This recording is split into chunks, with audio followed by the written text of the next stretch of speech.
Big boss house లో ప్రస్తుతం 12వ వారానికి సంబంధించిన నామినేషన్ ప్రక్రియ అయితే స్టార్ట్ అయిపోయింది.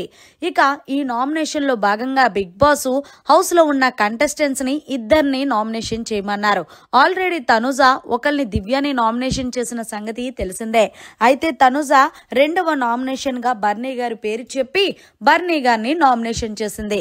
ఇక బర్నీ గారిని నామినేషన్ చేసి చెప్పిన రీజన్ ఏంటి అంటే, బర్నీ సార్ ఆ రోజు ఏదైతే వీకెండ్ వచ్చిన నాగార్జున గారు నేను అలాగే దివ్య మా ఇద్దరి మధ్యన ఏదైతే గొడవ జరిగిందో ఆ గొడవలో ఎవరిది తప్పు అంటే మీరు నాది తప్పు దివ్యాది తప్పు కాదంటూ స్టేట్మెంట్ ఇచ్చారు. ఓకే, నేను అక్కడికే వస్తున్నాను. అసలు ఈ గొడవ అంతటికి జరగటానికి ఎవరు కారణం? మీరే కదంటే అదేంటి నేనెందుకు కారణం అవుతానంటూ బర్నీ అయితే తనుజతో మాట్లాడారు. అయితే తనుజ అంది, ఒక విషయం చెప్తాను, ఆ రోజు నాగార్జున గారు కూడా వీడియో వేసి కూడా చూపించారు. సో అసలు గొడవ ఎక్కడ స్టార్ట్ అయిందని. ఆమె నన్ను పిచ్చి పిచ్చి మాటలు మాట్లాడకు అని అన్నప్పుడు నేను పో అన్నాను. సో అప్పుడు మీరు ఆ మాట వినకుండా నాది తప్పని ఎలాగా డిఫెండ్ చేశారనేది నాకు అర్థం కాలేదు.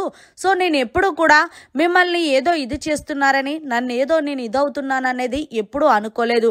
దివ్య నన్ను టార్గెట్ చేస్తుంది అంటే అది కేవలం మీ వల్లే. మీరు కానీ దివ్య కానీ కాదు అని అనుకున్నా బయట చాలా మంది ఆడియన్స్ చూస్తున్నారు కదా, హౌస్లో ఉన్న కంటెస్టెంట్స్, వాళ్ళు బయటికి చెప్పకపోయినా వాళ్ళ మనసులో ఉంటుంది కదా. బర్నీ గారు ఏదైనా ఒకటి చెప్తాను, నిజం నిర్భయంగా చెప్పగలిగిన రోజే మీరు మీ గేమ్ని మామూలుగా స్వతహాగా ఆడుకుంటారు. అంతేగాని వాళ్ళేదో అనుకుంటారు మేమేదో అనుకుంటామని చెప్పి అలా అనుకుంటే మీరు హౌస్లోనే ఎక్కువ రోజులు కూడా ఉండరు అంటూ మొత్తానికి కళాఖండిగా చెప్పేసింది తనూజ.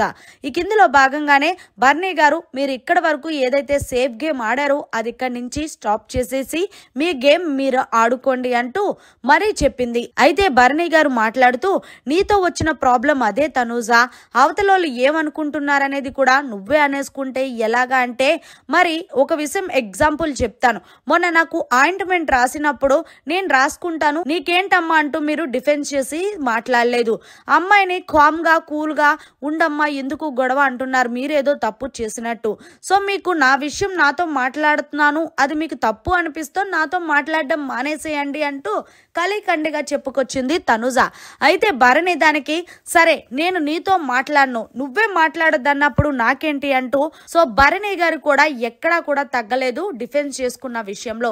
సో ఫైనల్ గా మరి తనుజ బర్నీని నామినేషన్ చేసిన పాయింట్స్ కరెక్టా లేకపోతే భరణి గారు తనుజ విషయంలో డిఫెన్స్ చేసుకుంటున్న పాయింట్ కరెక్ట్? కమెంట్ సెక్షన్ లో తెలియజేయండి. మరిన్ని లేటెస్ట్ లైవ్ అప్డేట్స్ కోసం చూస్తూనే ఉండండి మన ఛానల్.